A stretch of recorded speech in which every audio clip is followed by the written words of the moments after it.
करके बात जरूर कहना चाहूंगा कि इन वीडियो के माध्यम से जो यहाँ इस आरक्षण की बात को नहीं समझता है और हर महीना होते ही लाइट बिल, रूम किराया और तो और नल बिल देता है और फिर भी इस वीडियो को सुन करके अगर उसके अंदर कोई जिज्ञासा नहीं जगती है तो आपको रूम खाली करके अपने गांव में चला जाना चाहिए वापस। क्यों ये बात क्यों कह रहा हूं? क्योंकि एक भाई ने जब पानी की बात को रखा था और कहा था कि हमें पानी के अंदर भी आरक्षण चाहिए, हमने जब हमारे इलाके के अंदर बड़े बड़े बांध बनवाने थे तब पूरी जमीन दी और वहां पालू की पाले विस्थापित हो गई।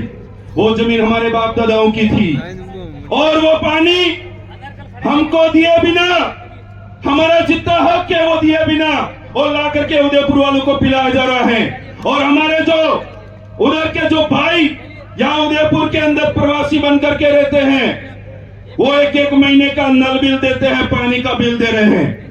हमारे ही बाप दादाओं की जमीन पर बनी हुई पानी की झील, हमारी जमीन डूबी और वही पानी उदयपुर में आकर के हमें ही उसका टैक्स देना पड़ रहा है, पैसा देना पड़ रहा है।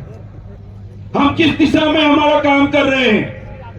मैंने विशेष करके आह्वान कर रहा था, अगर उदयपुर के अंदर इस संभाग मुख्यालय के अंदर अगर कोई प्रोग्राम का ऐलान हो जाए, इन रूमों के अंदर, इन घरों के अंदर इतने तो आदिवासी रहते हैं, अगर एक बार बाहर भी निकल जाए सारी गलियां और उदयपुर की सड़कें जाम हो सकती है, इतना आदिवासी यहाँ रहता है। फिर कहते हैं मेरे ऊपर यह शोषण हो रहा है।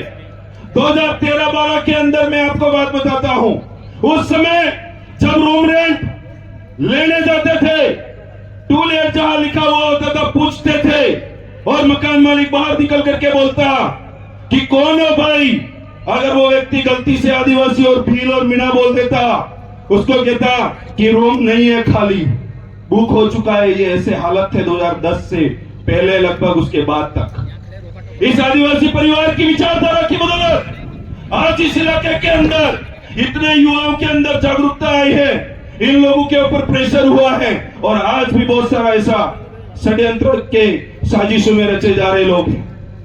मैं कहना चाहता हूं, हमारी बहनें यहां पढ़ाई करती हैं, आज एक एक लाइब्रेरियां बनी होगी, पर एक दिन के लिए ये 5 घंटे उनको निकालने में जोर आ रहा है और फिर कहते हैं कि हमें उसके अंदर ये हक नहीं मिला, मैं तो 1 नंबर से रह गया।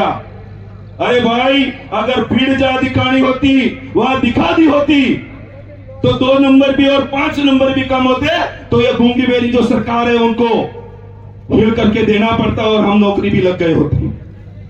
पर जहां लड़ना होता है वहां आते नहीं है। मैंने पिछली बार भी बोला था, यहाँ पर बहुत सारे बुजुर्ग आए हुए हैं, माता बहनें आई हुई हैं, वो ये कहते हैं कि इस आरक्षण रैली में हमारा क्या काम है। मैं कहना चाहता हूं, इस उदयपुर के आसपास 20 से 25 किलोमीटर के अंदर बहुत बड़ी बड़ी पाले हैं। उन पालों के अंदर खुद का पानी था, खुद का खनिज और खुद का अनाज उत्पन्न करके वो लोग अपना जीवन यापन करते थे। पर वहां दारू की दुकानें खोली और थोड़ा एक तरफ तो स्कूल है और दूसरी तरफ मंदिर खोल दिया। हमारे लोग उधर जाने लगे, विद्यालय की ओर नहीं गए और वो सारी जमीनें बिक करके वो लोग आज वहां बड़ी बड़ी होटलें बना दी उन लोगों ने। ये क्यों हुआ? क्योंकि हमारी जागरूकता की कमी की वजह से वो सारी चीजें हमसे छीनी गई।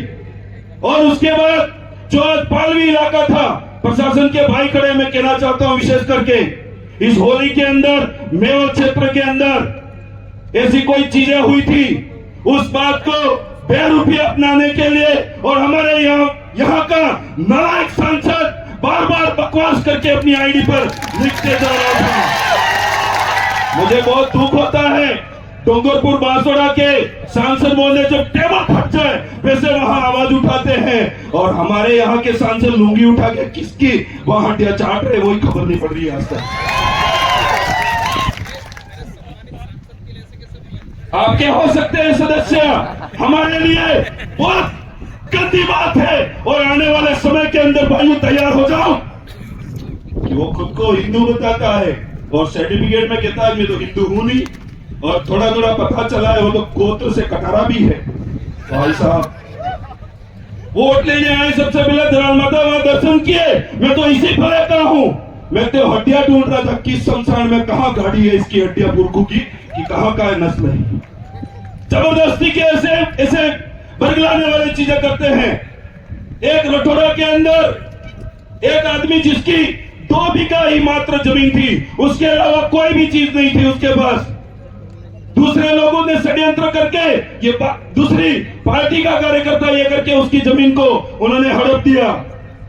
और हड़पने के बाद जब हमने उसका साथ सपोर्ट दिया उस व्यक्ति का, उसके बाद शासन प्रशासन नस्ते नाबूद हुआ और झुका और दूसरी जगह 10 बीघा जमीन उसको अलॉटमेंट करके दी। मेरे भाई ये चीजें हमें लड़ने पर मिली, और हम अगर यहां आए और बोल करके चले गए और फिर हमारा जमीन सो गया तो आने वाले समय में फिर कहीं रैली होगी, फिर उठेंगे, तो ऐसे काम नहीं चलेगा। हमें हर मोमेंट पे हमारे इलाकों में हमें कार्य करना पड़ेगा।